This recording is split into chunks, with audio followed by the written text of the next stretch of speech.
You're scrolling through your phone late at night, the glow of the screen casting shadows across your room.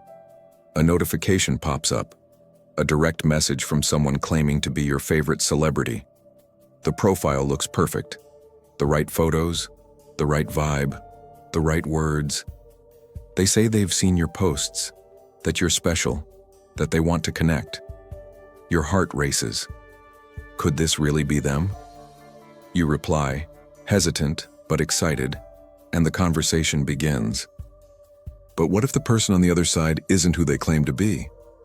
What if the mask of fame hides something far darker, something monstrous?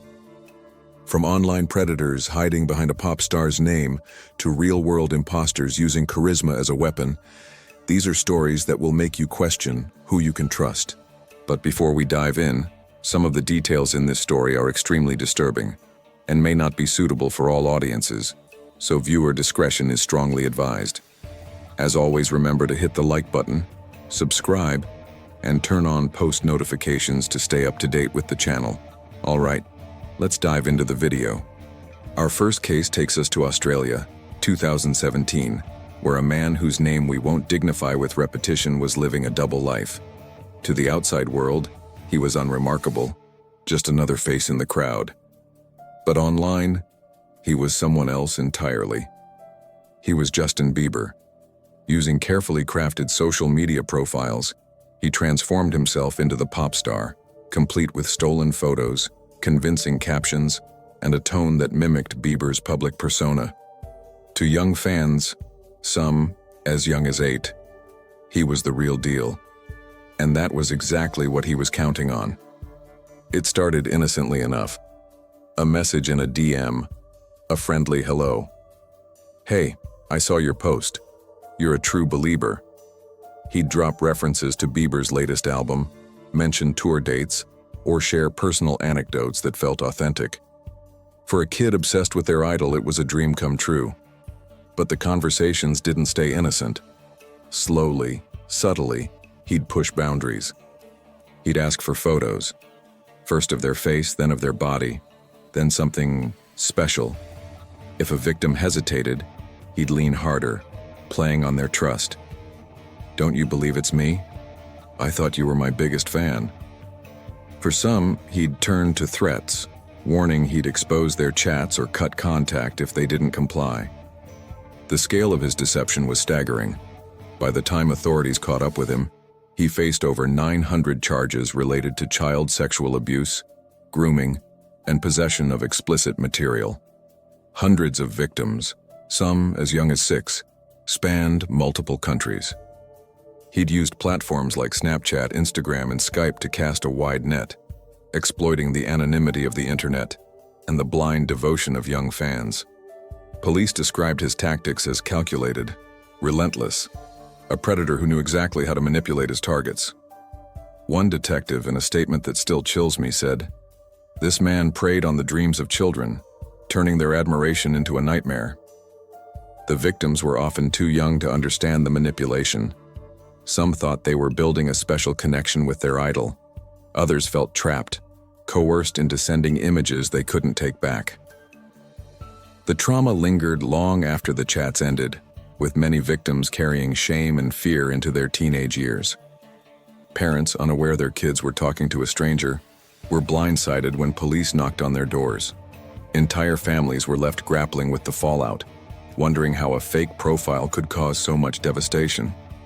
What's truly horrifying is how easy it was. A stolen photo, a few well-placed words, and a platform that thrives on connection. That's all it took to shatter lives. This wasn't a master hacker or a tech genius. It was a man who understood the power of fame and wielded it like a weapon. And the question that haunts me is this: how many others are out there, right now, hiding behind a famous face, waiting for their next victim? Fame is a spotlight, but it casts long shadows. And in those shadows, predators thrive. Our next case takes us from the digital world to the real one, where a man didn't just pretend to be a celebrity, he became one in the eyes of his victims. And what he did with that power will leave you sick to your stomach.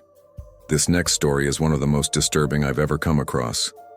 It's about a man who didn't just impersonate a celebrity. He used the King of Pop's image to orchestrate a nightmare that scarred dozens of lives. For the sake of the victims, we won't name him. His identity doesn't matter. What matters is the horror he inflicted under the guise of Michael Jackson. He looked the part, dressed in Jackson's iconic outfits, the fedora, the single glove, the sequined jacket. He performed at local events, small venues, and community gatherings. To the kids in the audience, he was more than a tribute act. He was Michael Jackson. His moonwalk was flawless, his voice a close mimic, his charisma magnetic. Parents saw him as a harmless entertainer, someone who brought joy to their children. But behind the costume was a predator, one who saw opportunity in the trust he'd earned. He targeted children, some as young as 5, inviting them to what he called special rehearsals or fan meetups. These weren't public events, they were private, carefully planned, and designed to isolate his victims. He'd promise a glimpse into the life of their idol, a chance to be part of something exclusive. For a kid, it was intoxicating. To be chosen by someone who looked and sounded like Michael Jackson, it felt like a fairy tale. But the fairy tale was a lie. What happened in those meetings is almost too horrific to recount. Court records are deliberately vague to protect the victims, but what we know is this. He led a group of children, a twisted kind of gang, whom he systematically abused. He'd manipulate them, telling them the abuse was a secret only true fans could keep. He'd frame it as a bond, something special between them and their idol. The psychological manipulation was as devastating as the physical harm. Some victims believed they were protecting Michael Jackson's legacy by staying silent. Others were too young to understand what was happening, their innocence stolen in ways they couldn't process. The abuse went on for years across multiple towns. He'd move from place to place, performing, charming, and praying. When he was finally arrested, the community was in shock. Parents who'd trusted him, who'd let their kids attend his shows, were left grappling with guilt and betrayal. One mother in a heartbreaking interview said, "He looked so much like Michael. We thought he was safe." The trial revealed a pattern of grooming that was as calculated as it was cruel. Multiple victims, some now adults, came forward, their testimonies painting a picture of a man who'd weaponized charisma and fame to destroy lives. The psychological toll on the victims was immense. Many struggled with shame, confusion, and trauma for years, some unable to speak about it until adulthood. The man behind the mask had turned a symbol of joy, Michael Jackson, into a source of terror. And that's what makes this case so haunting. He didn't just steal a celebrity's identity. He stole the innocence of those who believed in him, twisting a cultural icon into a tool of horror. The spotlight blinds us. It makes us see what we want to see, trust what we want to believe. But when the lights go out, the truth emerges. Our final case brings us to the present day, to a story that's still unfolding. A story that proves the dangers of impersonation are as real now as they ever were. Our final case takes us to 2025, to a city buzzing with dreams of fame and fortune. Two men, Pratik Pal and Aniket Basu, allegedly took impersonation to a new level of horror. They didn't pose as a pop star or a movie icon. Instead, they claimed to be a renowned fashion photographer, a name that carried weight in the world of glamour and ambition. Their targets? Aspiring models, women chasing a break in an industry built on promises. Their scheme was meticulously planned. They crafted a persona complete with fake portfolios, professional-sounding emails, and connections to supposed industry insiders. To the women they contacted, they were the real deal, a ticket to the big time. They'd reach out with flattery, offering a photo shoot that could launch a career. For their victims, young women eager to make their mark, it was an opportunity too good to pass up. But the studio they were invited to wasn't a gateway to stardom. It was a trap. The details of what happened next are still emerging as the case is ongoing, but the allegations are chilling. According to reports, the women were subjected to brutal sexual assaults.